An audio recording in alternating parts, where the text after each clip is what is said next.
Hilirisasi nikel ala Jokowi dikritik ugal-ugalan. Menko Marves Luhut Binsar Panjaitan sampai harus mengoreksi langsung tudingan ini. Kita bahas malam ini dengan sejumlah narasumber. Ada Wijayanto Samiri, Dewan Pakar Tim Anies Mohaimin, Edi Suparno, Wakil Ketua TKN Prabowo Gibran, serta Managing Director Political Economy and Policy Studies Antoni Budiawan. Selamat malam Bapak-Bapak.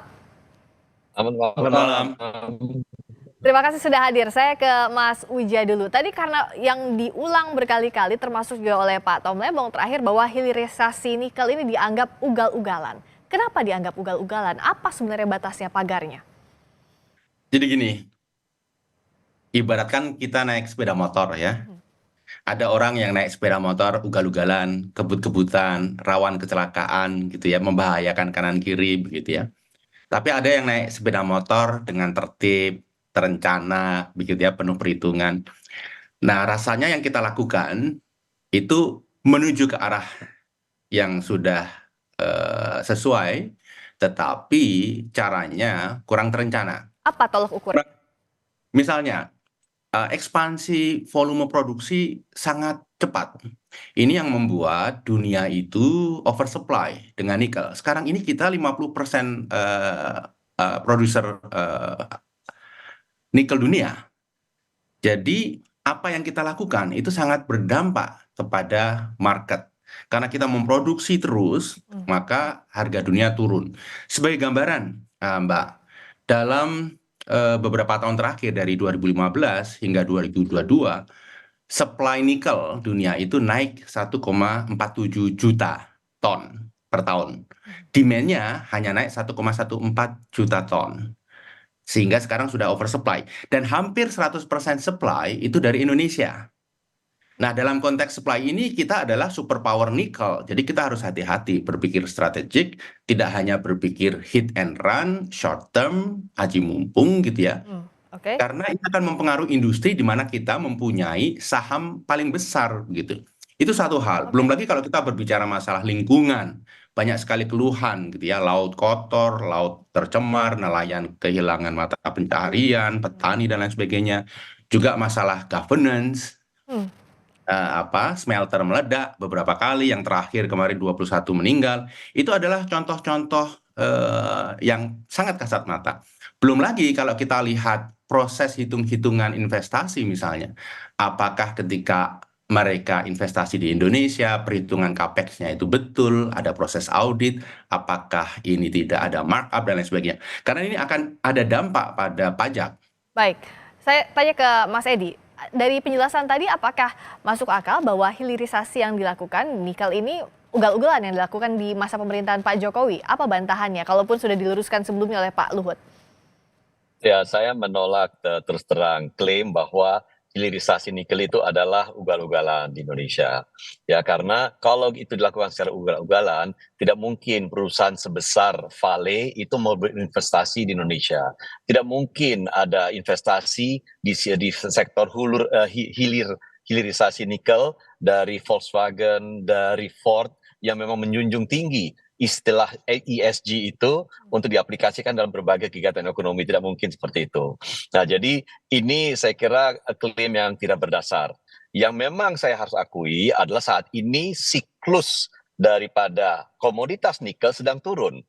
Setiap komoditas memiliki siklusnya. Ada yang naik, ada yang turun. Bahkan beberapa tahun yang lalu kita lihat ada super cycle. Ada super cycle di sektor komoditas batu bara, kemudian CPO, ya. Nikel pun mengalami super cycle itu. Sekarang terjadi penurunan. Karena apa? Ya karena demand. Itu kan global supply and global demand. Kita dalam hal ini sebagai produsen nikel tentu tidak bisa disalahkan sebagai pihak yang kemudian memicu penurunan harga nikel itu. Karena kan kita menjual ke smelter. Smelter itulah kemudian menjual kepada pihak-pihak yang menjadi pembeli dan pengolah nikel ke berikutnya. Jadi saya kira memang ini karena global demand turun, ada global demand terkait juga stainless steel yang merupakan salah satu produk hilirnya nikel itu juga turun saat ini. Nah, jadi itu yang kita lakukan. Yang saat ini juga perlu kita sesungguhnya perlu kita atur kembali, dan ini adalah salah satu program dari Pak Prabowo dan Mas Gibran, adalah bagaimana kita menata kembali smelter-smelter yang saat ini perizinannya sudah cukup banyak. Harus moratorium terhadap smelter-smelter berikutnya.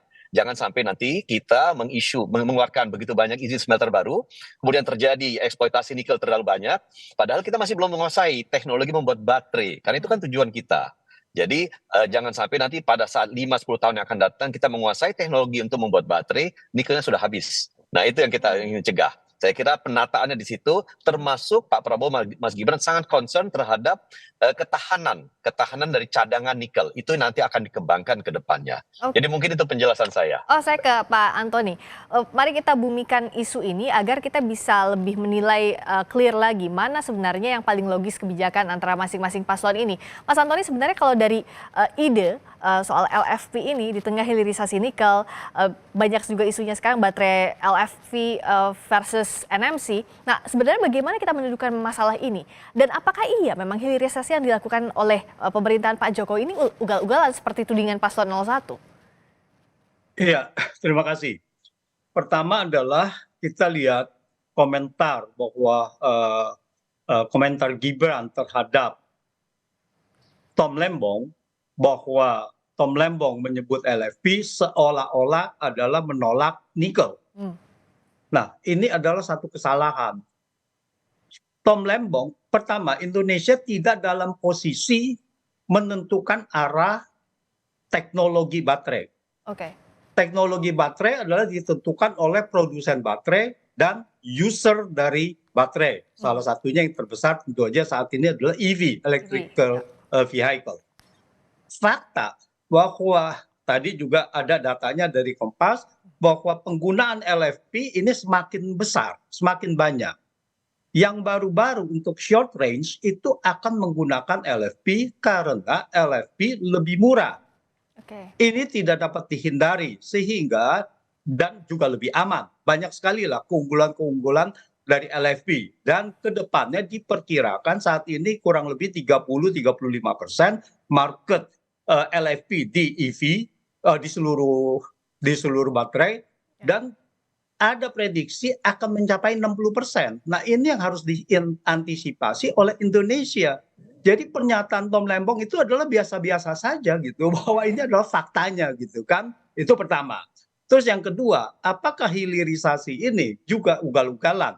Nah, kalau kita lihat banyak sekali tambang nikel itu membuat masalah untuk pencemaran lingkungan. Kita lihat di Pulau Wawoni misalnya, bahkan bukannya hanya pencemaran lingkungan, bahkan juga penggusuran atas nama proyek strategis nasional.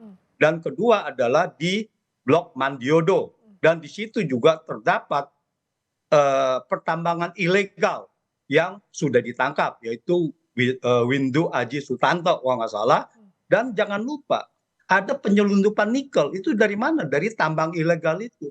Di Mandiodo, pencemaran lingkungannya sudah sedemikian parah. Nah, ini mungkin yang dimaksud dengan ugal-ugalan dalam arti pencemaran lingkungan ini tidak tertata dengan baik, tidak dikelola dengan baik, merugikan masyarakat, dan tambang ini hanya dinikmati oleh mereka pemilik modal dan hilirisasi kebanyakan adalah perusahaan asing, yaitu perusahaan dari China. Nah, ini yang harus dikoreksi, ini yang menurut saya konteks ugal-ugalannya di situ. Oke. Nah, kalau solusinya apa dari paslon 01? Jadi hilirisasi harus lebih terencana. Hilirisasi yang kita lakukan sekarang ini, ibarat kita memasak nasi goreng, itu baru selesai di nasi putih. Jadi kemampuan kita baru sampai menanak nasi. Nah, harus dengan kecepatan yang setara dengan transisi teknologi sehingga kita bisa mendorong industrialisasi. Apakah itu baterai atau mobil listrik atau logam dan lain sebagainya. Jadi harus diatur terencana. Kemudian yang kedua tentunya aspek lingkungan. Jadi setiap tambang kemudian smelter itu AMDAL-nya harus dihitung betul. Rasanya kalau melihat apa yang disampaikan oleh Pak Antoni, dampak lingkungan yang tidak terkontrol itu karena proses perencanaan lingkungan yang kurang mendapatkan perhatian. Kemudian juga kita juga harus mulai memikirkan gitu ya. Nikel ini kan suatu saat habis. Masyarakat yang tinggal di kawasan itu mata pencariannya seperti apa, kehidupannya akan seperti apa. Jadi harus mulai disiapkan bagi masyarakat sekitar transisi ekonomi begitu. Kalau 01 itu menyiapkan apa yang disebut dengan dana abadi sumber daya alam. Jadi ada dana yang dikumpulkan dari sumber daya alam yang akan dimanfaatkan untuk pendidikan, kesehatan, infrastruktur, pengembangan UKM, masyarakat lokal. Sehingga ketika tambang nanti habis, masyarakat sudah mempunyai mata pencarian yang baru. Jadi ini sebagian dari cukup banyak rencana yang 01 akan laksanakan jika diberi kesempatan nanti. Kalau dari 02, Pak Edi, Mas Edi, apa untuk menjawab kritik tadi bahwa secara lingkungan ini dikritisi, dampak ekologinya apa yang disiapkan, backup plan-nya, atau bahkan rencana jangka panjangnya, termasuk juga kenapa hilirisasi nikel di sisi 02 ini jadi solusi yang memang paling tepat?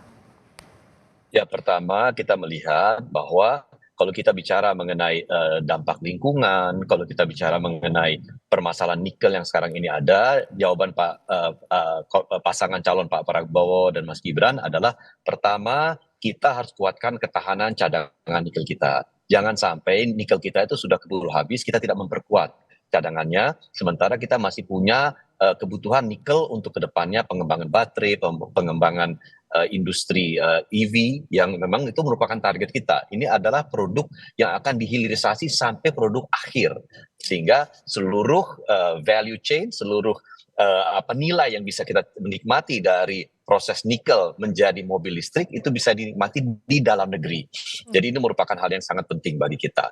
Yang disampaikan oleh Mas Gibran di dalam debat cawapres itu perlu saya luruskan. Mengapa kita ini pro nikel, ada yang kemudian dianggap tidak pro nikel, bukan masalah pro dan anti nikelnya itu. Tetapi kita ini di Indonesia memiliki sebuah penyakit kronis, segala sesuatu diimpor, bahan baku diimpor. Kenapa kita harus mengimpor bahan baku LFP ketika kita sudah memiliki bahan baku nikel di dalam negeri? Itu saya kira penekanannya ada di situ. Dan kalau kita bicara mengenai lingkungan, saya memang melihat industri pertambangan itu memang selalu menyisakan permasalahan lingkungan. Bagaimana sekarang kita bisa kemudian memperketat pengawasan agar lingkungan itu bisa betul-betul terjaga, itu merupakan sebuah tantangan tersendiri, dan itulah salah satu tantangan yang ingin dijawab oleh Pak Prabowo dan Mas Gibran. Karena kalau kita lihat pertambangan nikel, pertambangan tembaga, pertambangan emas, ya termasuk batu bara, itu semuanya ada masalah lingkungan, ada masalah illegal mining. Ya, saya sudah 2 kali ke Mandiodo, saya sudah melihat kondisi seperti apa. Masalah lingkungan itu karena terjadi illegal mining dan dibiarkan. Jadi ini masalah penegakan hukum. Nah, dan ini adalah masalah lingkungan hidup, ya saya kira paling baik mungkin dijawab pasangan calon nomor 1 karena memiliki Menteri Lingkungan Hidup yang terafiliasi dengan masalah dengan paslon 01. Sehingga saya kira masalah lingkungan hidup itu Pak Prabowo, Mas Gibran akan full konsentrasi agar masalah lingkungan hidup bisa terjaga. Sustainable development itu adalah salah satu misi dan tema besar dari pasangan calon Pak Prabowo dan Mas Gibran ke depannya. Oke, terakhir Pak Antoni, apa yang sebenarnya diharapkan kebijakan dari masing-masing pasangan calon siapapun nantinya yang terpilih terkait dengan ini? Kita memperkuat pengolahan sumber daya dari hulu ke hilir, industrialisasi, hilirisasi, tapi juga punya dampak yang tetap terjaga untuk lingkungan. Singkat saja, silakan. Iya, jadi hilirisasi artinya ini adalah suatu industrial policy yang normal, yang biasa dan dilakukan pada zaman Pak Harto. Ya, semua hilirisasi kalau kita lihat di petroleum, dia masuk ke refinery dan sebagainya. Ini bukan hal yang baru gitu. Bahwa smelter memerlukan hilirisasi smelter memerlukan dana besar, dan sehingga tertunda-tunda, dan harusnya di situ negara masuk sewaktu seperti Pertamina masuk di refinery. Tetapi sekarang diserahkan semuanya kepada mereka yang pemilik modal. Nah, ini juga menjadi satu masalah sehingga value added dari hilirisasi itu dinikmati oleh pemilik modal. Dan mengenai lingkungan ini harus benar-benar dijaga. Tadi saya setuju bahwa di Mandiodo adalah bagian bahwa pencemaran lingkungan diperparah, ya bukannya tidak, diperparah oleh adanya illegal mining. Tetapi kalau kita lihat ke Pulau Wawoni, yaitu penambangan nikel juga, dan di situ adalah tambang legal, dan itu juga parah. Jadi mohon itu juga menjadi perhatian gitu. Kita tidak mau bahwa sumber daya di diambil, tetapi rakyatnya ditinggalkan sengsara di sana. Demikian. Jadi pengelolaan sumber daya seiring juga dengan masyarakat dan juga lingkungan hidup ini yang tidak bisa terpisahkan. Terima kasih Pak Wijayanto Samirin, Dewan Pakar Tim Anies Mohaimin, Pak Edi Suparno, Wakil Ketua TKN Prabowo Gibran, serta Managing Director Political Economy and Policy Studies, Pak Antoni Budiawan. Terima kasih, selamat malam.